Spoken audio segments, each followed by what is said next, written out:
host, Zach Johnson, and you're listening to another episode of the Rich Ad, Poor Ad podcast. We've got Mr. Dylan Carpenter, your co-host. How you doing today, Dylan? Doing pretty good on this fine Thursday afternoon, man. Can't complain over here. Good, man. Well, I'm excited. Well, we're all about bringing you the best media buyers today and diving into the winning ads and the losing ads. We're going to roast some shitty ads today. Dylan, are you ready for it? Man, I look forward to this every single week. I love it. Well, we've got a pretty epic guest who's been behind some pretty big names and influencers, I think, in the online marketing space. You wanna do the intro, kick us off, Dylan? Yeah, most definitely. I mean, you said it best. We do have an absolute savage when it comes to the paid traffic world. Former director of advertising at Traffic and Funnels. I know y'all have heard of them. And currently the co-founder and CEO of the Hemon Media Group.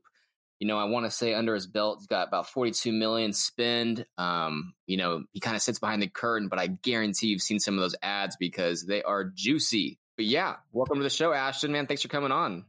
Yo, what's going on, guys? Good to be here. Good to hear. Well, hey, we'd love to kind of, have you introduce yourself, give everybody a little bit of kind of what you're getting into in your world over there kind of at this time. Absolutely, man. It's been a crazy 2020, among other things happening around the world. But currently, as you said, the co-founder and CEO of Hemon Media Group.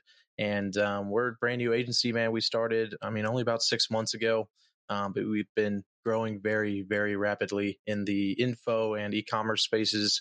And it's been really fun, dude. We've hired, in the past 30 days, we've probably hired about 8 people. We're constantly building team right now, and it's been exciting stuff. Heck yeah. What kind of accounts are y'all working on these days? Well, dude, we've been working, there's client accounts in the e-commerce space like Redline Steel, a huge steel home decor manufacturing company. We've been also working with some, names that I'm sure you guys know of, like Dan Henry and a bunch of other people that have been on stages at the ClickFunnels Awards. It's been exciting, dude. People kind of just have flocked in. I was telling someone the other day, it was funny just because one of my passions is building stuff and growing stuff. But since we've started the agency, we haven't had to do any kind of outreach. And so we've just been kind of stuffed to our gills busy. Man, that's super snazzy. What do y'all think y'all are managing a month currently? Right now, we manage about 2.6 million a month in spend. Ooh, what do you think you're going to hit in Q4? That's a juicy number I like to hear. Yeah, dude, I think, for some of I've just been wrapping up some of the Q4 budgeting and plannings. I think we'll probably be hitting around maybe 15 million a month in Q4. Oh man, I think you just took the top of the chart from who we've had on the podcast so far. It's been exciting stuff, man. Our clients have seen some really big growth recently, and we're kind of just locking in all these structures, so it's fun. Sorry if my little son is crying in the background. He's tired of being at home. He's a guest on today's show. What's his name? His name's Roman. Roman. All right. Thanks, Roman. Awesome. Let's dive into this rich ad, man. Thank you, Ashton, for this is like an epic ad. Let's dive into it. Here we go. So everybody has some context. We have a Chesterfield Smokes. Looks like an old school magazine ad. Blow some my way. I think you mentioned it's from the 1930s. Let's go ahead and take it away. And I know you mentioned this kind of made an impact on you. So let's hear the story behind it, man. Yeah, man, I love this ad. This ad is actually from 1928. This I've taught on this ad quite a few times. There's as you guys know, as marketing nerds, you guys have heard of Eugene Schwartz's sophistication and awareness levels. And so I love about this ad because during this time, tobacco companies were kind of at the dominance of advertising. Right. These guys were multi-billion-dollar titans, and they were all battling it out. And this was really before, the government passed all these laws that they can't really do advertising and stuff like that. And at this time, man, these companies are spending millions of dollars on advertising. And you kind of have heard all of the claims. It's kind of, you're starting to reach, as Eugene Schwartz talks about, is the, basically fifth stage of sophistication. right? The market has heard every offer, every little promise about cigarettes, which one tastes better, which one has better filters. This is a long filter. This has a short filter. And then they start doing, we don't need any filters, right? They come out with all these different pitches. And this is a perfect example of what to do in the stage 5 of advertising, especially around this time, because it wasn't necessarily good manners for women to smoke at this time. It was mostly a men's product. And so Chesterfield came out with this ad of kind of completely changing the script. No longer product focused, no longer promise focused, but they've switched it to now make it almost a sexual appeal, attraction. Women smoke, right? And women like actually smoking. And so they're like perfectly hinting at this point where it's not like she's smoking in the ad, but they're talking about how she's asking for some of the smoke to blow her away. It's almost hey, if you smoke, it's almost sexy, and women like to smoke too. And in the actual article where this ad was posted, it talks a little bit about how she won't just want to whiff, kind of thing. And I think it was a perfect example of when your market's heard all the claims and all the promises, you completely change the angle, and now it's sexifying it, right? We saw the same thing with like Axe body spray, where it's not like that it just smells good. It's like if you spray this, when women will be just uncontrolled, right? They'll just like flock and grab you, and it's completely changing the advertising angle, and I love it. Oh yeah, and I mean even the whole view from it, the full moon on the rocks with the ocean, they really try to make you feel a certain way with this. And it's, from what you mentioned, rather than going for those perks, hey, filters, no filters. I mean, this is a complete different angle, which probably just really created a different kind of feeling for most people who are kind of viewing this ad, I would imagine. 100%, man. They're seeing this and they're going, man, how cool would it be if I was, on a date and she's like attracted by what I'm doing with smoke, right? And then we'll smoke together under the moonlight. It's brilliant work of advertising. I would love to be able to see what kind of numbers this actually did for them too. Right? I'm wondering too. I do know that this was one of those ads that started to change the industry as a whole. Shortly after this, you started to see the other like Lucky and stuff like that start coming out with advertising more towards women, and they were starting to break that little. It's not right for women to smoke. This ad started to change some of that, and companies started coming out with more advertising for women. Now you mentioned this kind of at a stage 5 level a little bit earlier. What do you kind of mean by that when it comes to this type of marketing here? 100%. So Eugene Schwartz talks about how there's really 5 stages of sophistication. And, ultimately, like, for example, one is there's no competitors. You're brand new. You're first to the market. You're coming up with something that no one's ever thought of before. Stage 2 is where you're like, pretty much there. You're starting to get into the market. There might be a couple other competitors, but you're pretty much in a new market. So, example, like Tesla saying, Tesla's all new, all electric vehicle. They weren't the first ones to create an all electric vehicle, but they were pretty much, it was still a pretty brand new product. So all they got to do is introduce their name. Stage 3, that's when you start introducing a little mechanisms, right? Something that makes it a little sexy. So like Tesla introduced the Tesla Model 3. There's plenty of electric vehicles, but now they can go get an electric vehicle without breaking the bank. It's affordable, right?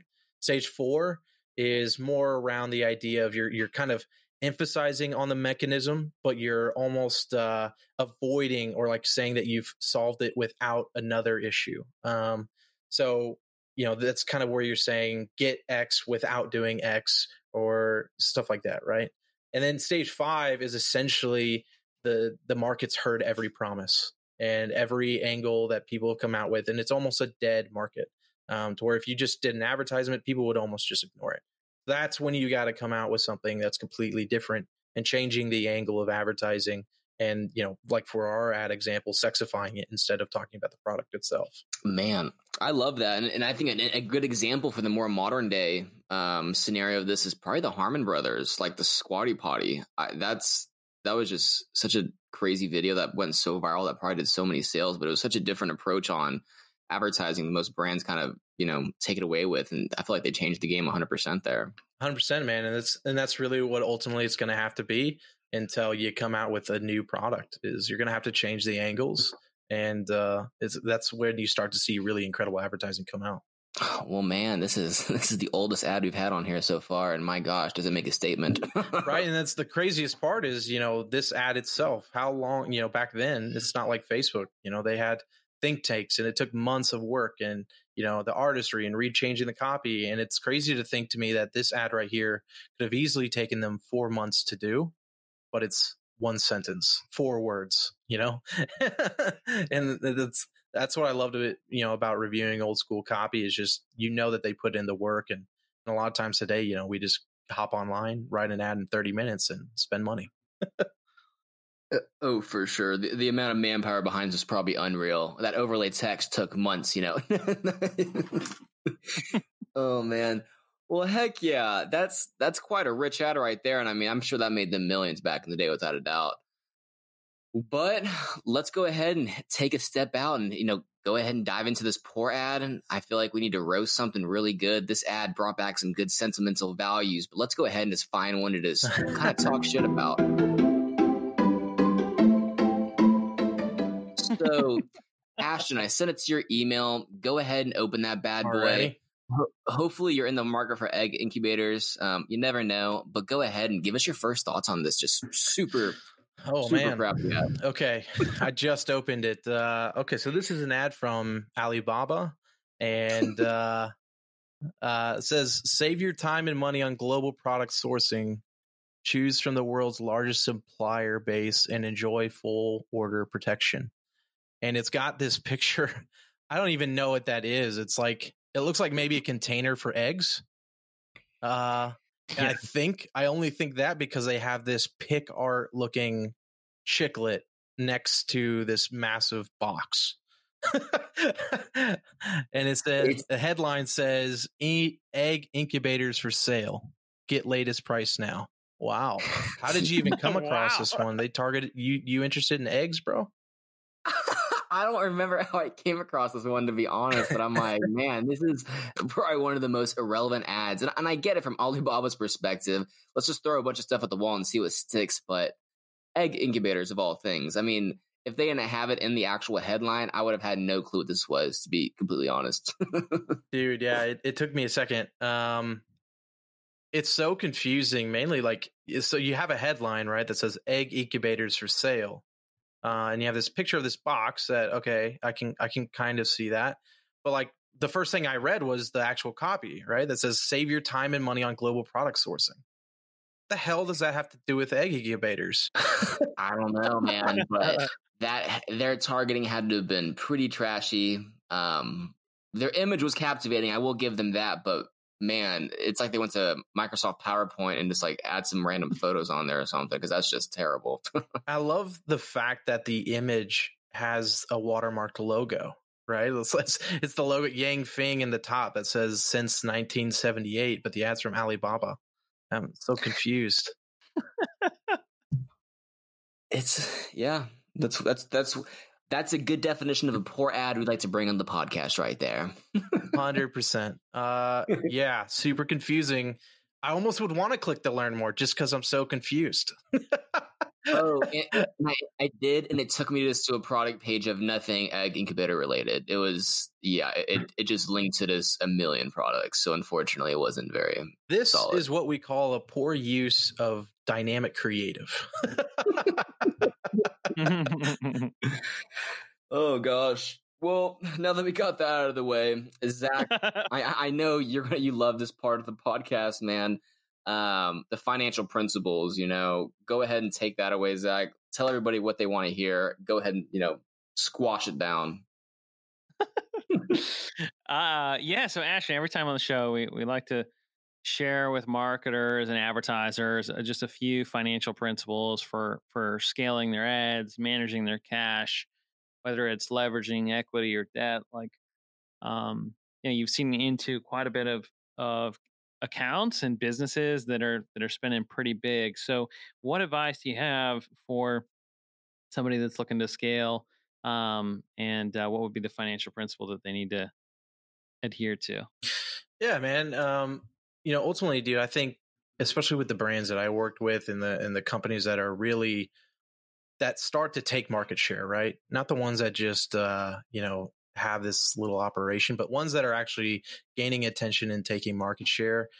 Those are the guys who can really base their decisions today on what's going to happen 90 days from now. Even companies like Agora Financial, I don't know if you know them, kind of small startup company. I'm just kidding. They're like $20 billion financial company, but essentially, when they talk in marketing, their teams, when they talk about, what's our affordable cost per acquisition of a customer, they look at their 6-month lifetime value, and that's all they base it off of. And so everything they spend today, and they can spend an exorbitant amount of money, which they do, is based on what they're going to get 6 months from now. And I think that's so key for businesses. I think too many businesses today are working day to day. What was my ROAS today? What am I getting back this week? What is my ingoing and outgoing right now? But the ones who are really doing market share and gaining ground, like even Amazon, right? Amazon beat everyone because they can afford to pay for everything. They started recently, they started like their own little food delivery service. And all they did was they cut the prices of Uber Eats and Postmates and all those other competitors in half. And they lost money for like 6 months, killing their entire competition and suffocating them because they could afford to pay for it. And now what do they have? They have all these other competitors that will just die off, and they'll stand up, and then they just increase the prices. And that's power dynamics right there. And that's long-term thinking and strategy at a high level that, companies really need to start thinking in now, especially because they are in a world where they're competing against Amazon and every other competitor, right? So you've got to figure out ways to beat your competitors. And I think that long-term vision is ultimately the key. And how do you actually break that down, for your clients, right? Like you're not only managing their spend, but you're also playing, advisor to these things. I mean, do your clients actually adhere to that? Or like, I know a lot of people would love to spend, off their 6-month LTV, but they just don't have the LTV Yeah. to Yeah. do it, or they don't have the bankroll to do it. So how do you see this, playing out for, a typical 7 or 8-figure brand? Yeah. So, I mean, there's a couple of ways that you go about it. One, the obvious thing is, do you actually have things to like 6 months? People 6 months from now, are they still even getting marketing from you? The first step is, do you actually have a journey that goes beyond 7 days or a 14-day email follow up? You have to be continually re-engaging your market, whether through advertising or just in backend, right? With if you have a sales team calling them or email marketing, you got to have multiple touch points. That's typically the first thing, is that their touch points are limited to just a Facebook ad and just email, something like that, or sometimes just Facebook. And so if you're not re-engaging them long term, that's the first key. The second key, though, if you don't have the money to do it, then it's looking at things like, could you get a venture? Could you join a partnership there, or could you get a line of credit?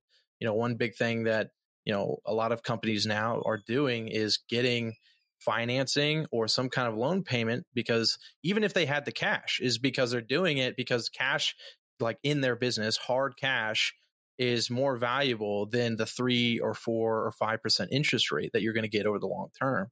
Or even, right now with COVID and everything else going on, your rates are so much better. And so if you can afford, even in the front end, to get some kind of financing for long term so that you can actually grow the business long term, that's going to ultimately get you there a lot faster than just pouring your own hard cash into the business, when really you should be investing that cash itself into other areas besides just like advertising or something like that. Yeah, I think the real estate industry, does a good job of, teaching the principles of always use, OPM, other people's money, right? Like everybody that's ever, wanted to flip a house or do a deal, they like it is baked in to that model to use OPM. And I think we're just now coming into it in the world of advertising of like, hey, maybe there's an OPM here in advertising. Like maybe I don't, have to bankroll this whole thing off of my own cash flow, or maybe there's ways to do joint Yep. ventures or venture or leveraging debt um, or just leveraging partnerships in a smarter Oh, way. 100%. I mean, what did we see just recently, even with Tesla and Elon Musk? It's the same reason why, every real estate investor I know, it's like they're not following this Dave Ramsey idea that debt is evil. They understand how to use debt. And Elon Musk, even when he had millions and millions of dollars in the bank, billions of dollars in the bank, the dude last year was still going out for like $500 million loan. Why is that? Because he Mhm. wants to leverage other people's money, and that his money is more valuable investing and growing the business. And so, if you ever have the chance, why wouldn't you use it? If you're going to Yeah. pay an 8% interest rate or 10%, well, could you invest your hard cash or better use of your time and get back a 20% return? Easy. Let's do it. Mhm. And and if the answer is no, right? I think there's a confidence here, right? Like I think if you got a confidence score of 70-80% that you can, like you should do it. But if it's less than 50%, like I think I could make money, like you should not do that, Yeah. right? Um but yeah, I mean, gosh, I also want to make a political statement, but I mean, just look at the US look at the US government, dude. Like, it's like so in debt, right? I mean, it's just like it's fueled our growth for so long. Um, like that's for another Trying to get us podcast. into some Federal Reserve conspiracy theories over here. Yeah.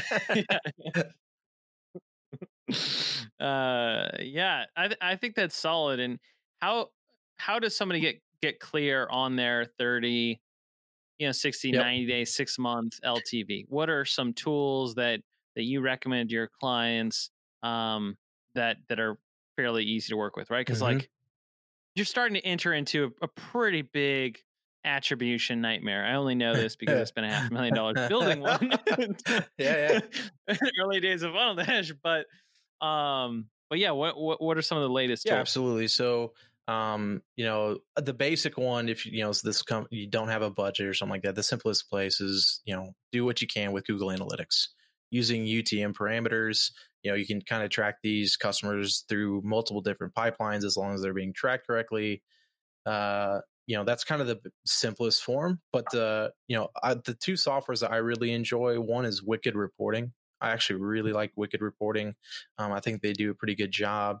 They're still a relatively new company, and so you kind of have sometimes of those new company stuff. But the coolest part is, in the past, when I had some very large clients working with them, and there was something that we needed, they built it for us, and it was super helpful. But anyway, with UTM tracking parameters with Wicked, I really like them. A new company that is still kind of starting, but I was like, I wouldn't sleep on them, is Hyros, with Alex Becker. He's the CEO over there, and I have it on several of our clients' accounts. And as far as attribution goes, it is incredible. I've never seen anything better than it. And they're building out a lot of the usability with the ad side as well, of being able to actually operate and physically manage the ads from the Hyros portal. But that's in the future. But as far as attribution goes, it's incredible. I've never seen anything better than it. And the scary thing is how off you realize the attribution is on Facebook. It's crazy how off the pixel is reporting it, or where they're attributing sales to.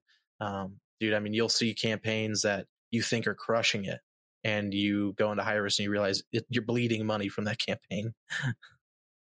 Now, how would you say Hyros is different than Wicked Reports? So so as far as it's really kind of set up for the lead generation spaces. So whereas Wicked is kind of built more for e-commerce, or where it's kind of a very hard last click model, Hyros is built much more for really good attribution for first click, first impression, last click, and then it has even kind of like a a scientific field that I haven't experimented with a ton, but it's kind of it's using an algorithm to best just direct you where the money's come, whether that was a first click or last click. So it kind of uses like attribution windows more to kind of give you more of a better look at where the attribution really came from. But I would say if you are a company that has multiple layers that a customer might have to go through before it gets a purchase or revenue attributed, especially if it's like from a lead generation funnel, then Hyros is incredible at really telling you where that originally came from. And I think he's local in Austin too, Alex Becker. We'll to get him on this bad boy too one of these days. We'll send him this podcast. Hey, you want to sponsor this? Just give me insert Alex Becker advertising. Yeah, just here. give me that referral link at some point. You know what I'm saying? Awesome. Well, thank you, Ashton. This has been absolutely killer. You're doing awesome things in the agency, and congrats on the early success. I mean, you're managing some big ad budgets over there. So